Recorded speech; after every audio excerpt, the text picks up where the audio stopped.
अस्सलाम वालेकुम गाइस, मैं हूँ उस्मा इरफान, आपकी ऑनलाइन टीचर। आज हमने करना है सबक नंबर 6 जिसका नाम है मेरा स्कूल। ठीक है, तो गाइस ये है सबक नंबर 6 मेरा स्कूल। ये देखिए स्कूल की तस्वीर भी बनी हुई है। तो बेसिकली ये एक ऐसी इमारत होती है जिसमें बच्चों को तालीम दी जाती है, पढ़ाया जाता है, तो इस इमारत को स्कूल बोलते हैं। ठीक है, तो ये जो चैप्टर है, एक बच्चा है जो आपको अपने स्कूल के बारे में बताएगा कि स्कूल क्या होता है, कैसा होता है, स्कूल में क्या क्या होता है। तो रीडिंग स्टार्ट करते हैं। मेरा स्कूल। तलफ़्फ़ुज़ सीखे यानी कि लफ्ज़ों को पढ़ने का अंदाज़। स्कूल, दीवार, रंगीन, खूबसूरत, तस्वीरें, तख्तासिया।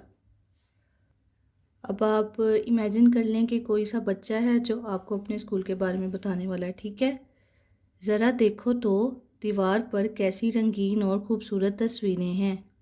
आपने देखा होगा ना कि अक्सर स्कूलों के बाहर तस्वीरें बनी होती हैं या चार्ट पेपर्स पे कुछ लिखा होता है, अच्छी अच्छी बातें। तो वो उस बारे में बता रहा है कि दीवार पर कैसी रंगीन और ख़ूबसूरत तस्वीरें हैं, अच्छी अच्छी बातें लिखी हुई हैं। जी हाँ, ये मेरा स्कूल है। अब वो आपको बता रहा है कि ये मेरा स्कूल है। मेरे स्कूल में बहुत से कमरे हैं। कमरे हवादार है यानी कि उनमें विंडोज़, खिड़कियाँ लगी हुई हैं। इनमें चार्ट लगे हुए हैं। चार्ट कलरफुल पेपर्स, पेजेस होते हैं जिनके ऊपर हम कुछ ड्रॉ करते हैं या लिखते हैं। तख्ता स्याह है। तख्ता स्याह एक बोर्ड होता है जिस पे बच्चों को पढ़ाया जाता है। मेज़, टेबल और कुर्सियां हैं, चेयर्स जिन पे हम बैठते हैं, काम करते हैं। हम उन कमरों में बैठते हैं। ठीक है, वो बता रहा है कि हम उन कमरों में बैठते हैं। उस्ताद साहब हमें पढ़ाते हैं। उस्ताद वो इंसान होता है जो तालीम देता है, पढ़ाता है। मेरे स्कूल में एक बड़ा मैदान है। मैदान मीन्स की खुली जगह। हम इस मैदान में खेलते हैं। इसी मैदान में हर रोज़ सुबह के वक्त दुआ मांगते हैं। हम सब मिलकर कौमी तराना पढ़ते हैं। मैं शौक़ से स्कूल जाता हूँ। मुझे अपना स्कूल बहुत पसंद है। ठीक है, अब आपको पता चल गया ना कि वो अपने स्कूल के बारे में बता रहा है कि मेरा स्कूल कैसा बना हुआ है। ठहरें और बताएं दीवार पर कैसी तस्वीरें हैं, स्कूल की इमारत कैसी है। अब दीवार पे जो होती हैं ना, वो बेसिकली कलरफुल तस्वीरें होती हैं। ठीक है, स्कूल की इमारत कैसी है? स्कूल की इमारत जो है वो बड़ी खूबसूरत है। तो इस सबक की रीडिंग के बाद हमने क्या सीखा है? हमने सीखा स्कूल में कमरे होते हैं, उस्ताद साहब बच्चों को पढ़ाते हैं, हमें शौक़ से स्कूल जाना चाहिए। अब इसकी मश्क देखते हैं। मश्क में क्या है? मश्क, नए अल्फाज। दिए हुए अल्फाज के मायने समझे। अल्फाज, मायने। रंगीन। रंगीन का मतलब होता है मुख्तलिफ रंगों वाली या वाला, कलरफुल। ठीक है। हवादार। हवादार होता है खुला, जहाँ अच्छी तरह हवा पहुँचे, लाइक खिड़कियाँ लगी हों, विंडोज़ वगैरह। अल्फाज, मायने। तख्ता स्याह। तख्ता स्याह क्या होता है? दीवार का वो हिस्सा या लकड़ी का ऐसा टुकड़ा जहाँ उस्ताद बच्चों को पढ़ाते हुए लिखते हैं। लाइक एक ऐसा वो बोर्ड होता है जो बच्चों को पढ़ाने के लिए यूज़ होता है कि उस्ताद उस पर अपना काम लिख के समझा सके बच्चों को। ठीक है, तो उसको तख्ता स्याह बोलते हैं। तख्ता स्याह जो है वो ब्लैक भी होता है, काला भी होता है और वाइट भी होता है। जो ब्लैक होता है उसको तख्ता स्याह बोलते हैं, जो वाइट होता है उसको वाइट बोर्ड बोलते हैं। नेक्स्ट पे देखें ज़रा, सबक पढ़ें और स्कूल से मुतल्लिक अल्फाज मुख्तलिफ खानों में लिखें। अब मेरे स्कूल में हमने जो जो मतलब लफ्ज़ पढ़े हैं ना, उनमें से कुछ सेलेक्ट करके हमने लिखने हैं। 3-4 उन्होंने खुद लिख दी हैं, कुछ हम खुद लिखेंगे। ठीक है, कमरे, चार्ट, मैदान, रंगीन तस्वीरें, कुर्सियाँ, खूबसूरत, मेज़, तख्ता स्याह।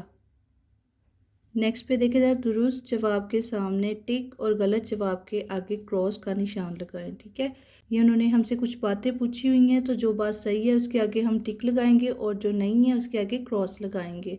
स्कूल में हम अच्छी अच्छी बातें सीखते हैं जी, तो टिक लगा दिया। स्कूल का मैदान सिर्फ खेलने के लिए होता है, क्रॉस, क्योंकि स्कूल में मैदान में फंक्शंस वगैरह भी होते हैं। उस्ताज़ा दीवारों पर लिखकर सबक पढ़ाते हैं, क्रॉस है क्योंकि उस्ताज़ा जो है वो तख्ता स्याह पर लिखकर पढ़ाते हैं। स्कूल में हर सुबह कौमी तराना पढ़ाया जाता है जी, पढ़ाया जाता है। हमें शौक़ से स्कूल जाना चाहिए जी, ठीक है, जाना चाहिए। नेक्स्ट पे देखे जाए दिए हुए सवालों के जवाब लिखिए। अब हमने सवालों के जवाब लिखने हैं। हमने सबक पढ़ लिया है ना। तो पहला सवाल जो है, अलिफ स्कूल की दीवार पर क्या बना हुआ है। तो क्या बना हुआ था, स्कूल की दीवार पर रंगीन और खूबसूरत तस्वीरें बनी हुई हैं। बे दूसरा सवाल है, स्कूल के मैदान का क्या फ़ायदा है। तो इसका जवाब है, स्कूल के मैदान में हर सुबह दुआ होती है और बच्चे इसमें खेलते भी हैं। जीम तीसरा सवाल है, आपको अपना स्कूल क्यों अच्छा लगता है। तो इसका जवाब है, मुझे अपना स्कूल इसलिए अच्छा लगता है क्योंकि यहाँ उस्ताद बच्चों को प्यार से पढ़ाते हैं। ठीक है। नेक्स्ट पे देखें ज़रा, लफ्ज़ों का खेल। सबा उर्दू में गिनती लिखना सीख रही है, आप भी उसकी मदद करें। दी हुई इशिया गिन कर खाली जगह पूर्ण करें। आपकी आसानी के लिए दो मिसालें दी गई हैं।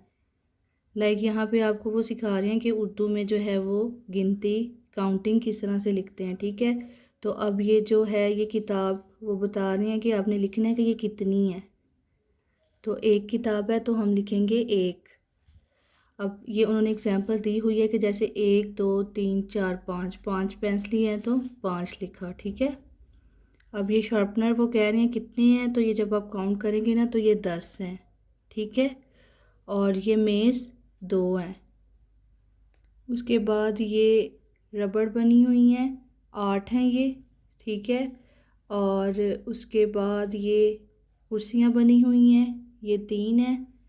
ये फाइल्स बनी हुई हैं, ये 4 हैं। ये पेंसिलें हैं, ये 6 हैं। और ये कप हैं, ये 9 हैं। और ये घड़ियाँ हैं, ये 7 हैं। ठीक है। नेक्स्ट पे देखिए ज़रा, कवायद सीखें। इस इबारत पर गौर करें। सबसे पहले हम इस पैराग्राफ को पढ़ेंगे। ठीक है। मेरा नाम अली है, मेरे पास बहुत से खिलौने हैं, एक खिलौना सबसे प्यारा है। ये एक उड़ने वाला तोता है, इसकी चाबी घुमाए तो ये उड़ता है, ऐसे जैसे असली तोते उड़ते हैं। इसके अलावा मेरे पास लकड़ी का एक घोड़ा भी है, मैं इस पर सवारी करता हूँ, मुझे घोड़े बहुत पसंद हैं। इस इबारत के इन अल्फाज को पढ़ें। खिलौना, खिलौने, घोड़ा, घोड़े, तोता, तोते। ऊपर दी हुई मिसालों के मुताबिक अलिफ हटाकर बढ़िए लगाएं और वाहिद की जमा बनाएं। अब ये जो पैराग्राफ है ना, उसमें पहले तो उन्होंने आपको एक रीडिंग सिखा दिया और दूसरी वो ये बात कर रहे हैं कि वाहिद जमा। वाहिद होता है एक चीज़। ठीक है। और जमा होती हैं ज़्यादा चीज़ें। तो वाहिद जमा के बारे में उन्होंने आपको आइडिया दे दिया कि वाहिद क्या होते हैं और जमा क्या होते हैं। ठीक है। तो आप समझ लें कि वाहिद होती है एक चीज़ और जमा होती हैं ज़्यादा चीज़ें। अगर खिलौना एक है तो वो वाहिद है, और अगर खिलौने हैं तो ज़्यादा हैं तो वो जमा है। ठीक है। तो अब उन्होंने आपको काम दिया है कि आपने क्या करना है कि अलिफ हटाना है और बढ़िया लगाना है, तो इन सब के जमा बन जाएंगे। ठीक है। वाहिद जमा। अब देखिए, पौधा, पौधा वाहिद है, एक होता है, और अलिफ हटा के बढ़िया लगा देंगे तो पौधे जमा हो जाएंगे, ज़्यादा पौधों की बात हो जाएगी। ठीक है। तारा, तारे। अंडा, अंडे। जूता, जूते। लड़का, लड़के। बकरा, बकरे। तो ये इस तरह अलिफ हटा के सबका हमारे जमा बन गए। ठीक है। नेक्स्ट पे देखें ज़रा, पढ़ें। दी हुई इबारत को दुरुस्त लफ्ज़ और एतमाद से सारी जमात को सुनाएं। आखिर में दिए हुए सवालों के जवाब भी दें। अब ये पहले उन्होंने आपको एक पैराग्राफ दिया हुआ है, इसको आपने पढ़ना है, समझना है, और बाद में कुछ सवालात दिए हुए हैं, उनके जवाब इस पैराग्राफ में से देने हैं। ठीक है। कुतुब खाना बड़े काम की जगह है। कुतुब खाना यानी कि किताबें जहाँ पे होती हैं ना, लाइब्रेरी जिसको बोलते हैं, उर्दू में कुतुब खाना बोलते हैं।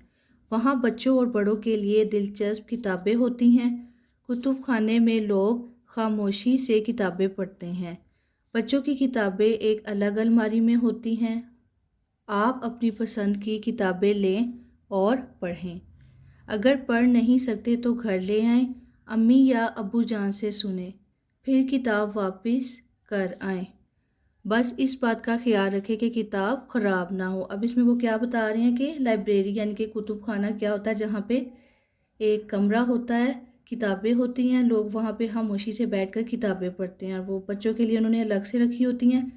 अब वो कह रहे हैं कि आप अगर पढ़ सकते हैं तो वहीं बैठ के पढ़ लें, नहीं पढ़ सकते तो घर ले जाएं। जिसको पढ़ना आता है, अम्मी अबू बहन भाई, तो उनसे सुन लें फिर फिर आपने वापस कर देनी है। इस बात का ख्याल रखना है कि ख़राब ना हो, यानी कि उस किताब की हिफाजत करनी है, ठीक है। तो अब ये देखिए ज़रा, उन्होंने नीचे हमें ना कुछ सवालात दिए हुए हैं।